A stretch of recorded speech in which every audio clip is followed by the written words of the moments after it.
জানিয়ে দিব এই মুহূর্তে পাওয়া সর্বশেষ আপডেট বাংলা সংবাদ। প্রথমেই জানিয়ে দিচ্ছি সংবাদের শিরোনাম। প্রতিষ্ঠানে হামলা করে ঠিকাদারকে পুড়িয়ে মারার চেষ্টা বিএনপির নেতা কর্মীদের। দর্শক, বিএনপি ক্ষমতায় যাওয়ার আগেই যা করতেছে তাতে বোঝা যায় ক্ষমতায় গেলে আওয়ামী লীগকেও হার মানাবে, কিন্তু বিএনপিকে সেই সুযোগ জনগণ আর ভুলেও দিবে না। এটা কি সত্যি? বিএনপি হচ্ছে দ্বিতীয় ফ্যাসিস্ট ও চাঁদাবাজ দল। এরা ক্ষমতায় আসলে মানুষের জানমালের কোনো হেফাজত থাকবে না। মানুষ এখন বিএনপি মুক্তি বাংলাদেশ চাই। এতে কি আপনি একমত? তাহলে ইয়েস লিখে আমাদের জানিয়ে দিন। আরো থাকছে, আওয়ামী লীগ সরকারের করা চুক্তিতে দেশে ফিরিয়ে আনা সম্ভব হাসিনাকে। এরপর থাকছে, ইশরাককে মেয়র পদে শপথ করানোর দাবিতে নগর ভবন ঘেরাও।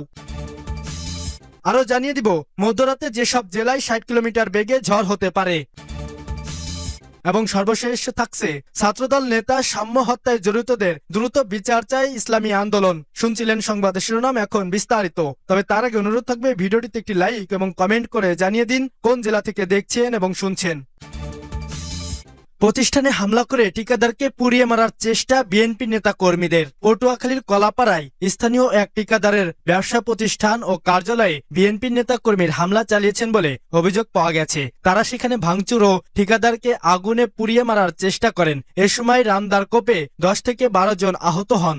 গতকাল মঙ্গলবার সকাল 10:30 থেকে দুপুর 12টা পর্যন্ত ধানখালী ইউনিয়নের মরিচা বুনিয়ায় এ ঘটনা ঘটে। সেখানকার বিদ্যুৎ উৎপাদনকারী প্রতিষ্ঠান আরপিসি নরিনকো ইন্টারন্যাশনাল পাওয়ার কোম্পানি লিমিটেডের কয়লা খালাসের জেটিঘাটে শ্রমিক সরবরাহ ও আধিপত্য বিস্তারকে কেন্দ্র করে ঠিকাদার শাহিন মির্জার প্রতিষ্ঠানে এ হামলা হয়। শাহিন বিদ্যুৎ কেন্দ্রটিতে শ্রমিক সহ বিভিন্ন মালামাল সরবরাহ করার কাজে যুক্ত।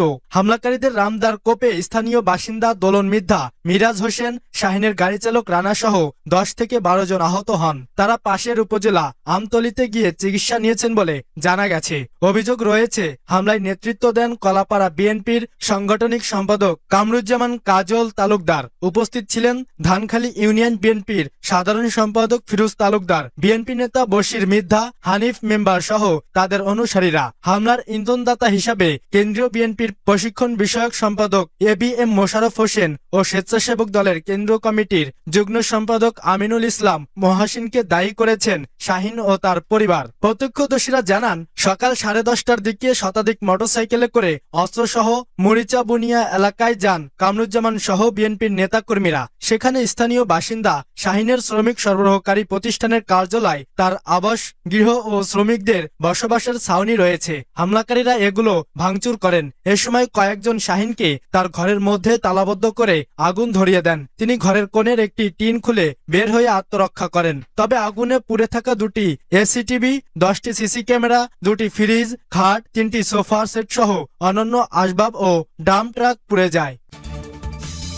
আওয়ামী লীগ সরকারের করা চুক্তিতে দেশে ফিরিয়ে আনা সম্ভব হাসিনাকে। আওয়ামী লীগ সরকারের সময় ভারতের সঙ্গে করা চুক্তির মাধ্যমেই শেখ হাসিনাকে ফিরিয়ে আনা সম্ভব কাজ করছে দুদক বলে মন্তব্য করেছেন দুর্নীতি দমন কমিশনের চেয়ারম্যান ডক্টর মোহাম্মদ আব্দুল মোমেন। বুধবার এক গণমাধ্যমকে কথা বলেন দুদক চেয়ারম্যান। টিউলিপ সিদ্দিককে দেশে ফেরার বিষয়ে তিনি বলেন, ব্রিটিশ এমপি টিউলিপ সিদ্দিক আত্মপক্ষ সমর্থনের সুযোগ হারিয়েছে।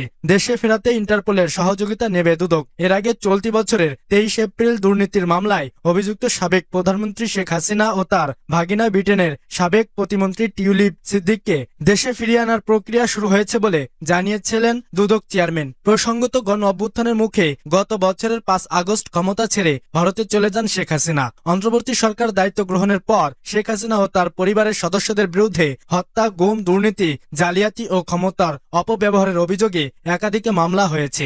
এছাড়া ক্ষমতার অপব্যবহার ও জালিয়াতি করে রাউজাকের আবাসন প্রকল্পের 10 কাঠা করে 60 কাঠার প্লট বরাদ্দ নেওয়ার অভিযোগে শেখ হাসিনা ও তার পরিবারের সদস্য সহ 23 জনের বিরুদ্ধে 6টি মামলা করেছে দুদক।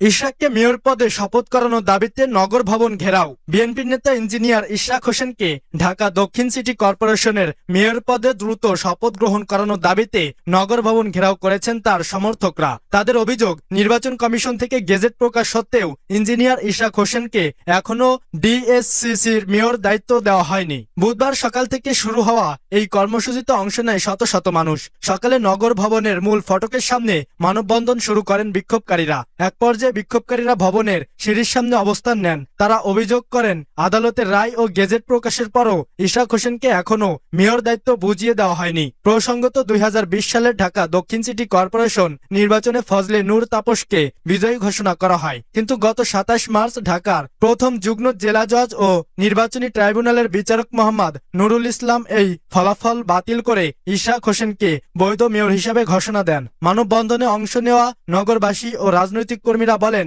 আগামী 24 ঘন্টার মধ্যে তাকে দায়িত্ব না দিলে আরো বৃহত্তর কর্মসূচি দেওয়া হবে। পরবর্তী সময়ে 27 এপ্রিল নির্বাচন কমিশন ইশরাক হোসেনকে মেয়র হিসাবে ঘোষণা করে গেজেট প্রকাশ করা হয়। তবে গেজেট প্রকাশের পরও তাকে মেয়র দায়িত্ব না দেওয়ায় প্রশ্ন তুলেছেন অনেকেই। নির্বাচন সংশ্লিষ্ট আইন অনুযায়ী গেজেট প্রকাশের 30 দিনের মধ্যে সংক্ষুব্ধ প্রার্থী আপিল করতে পারেন এবং আপিল নিষ্পত্তির জন্য সর্বোচ্চ 120 দিন সময় নির্ধারিত।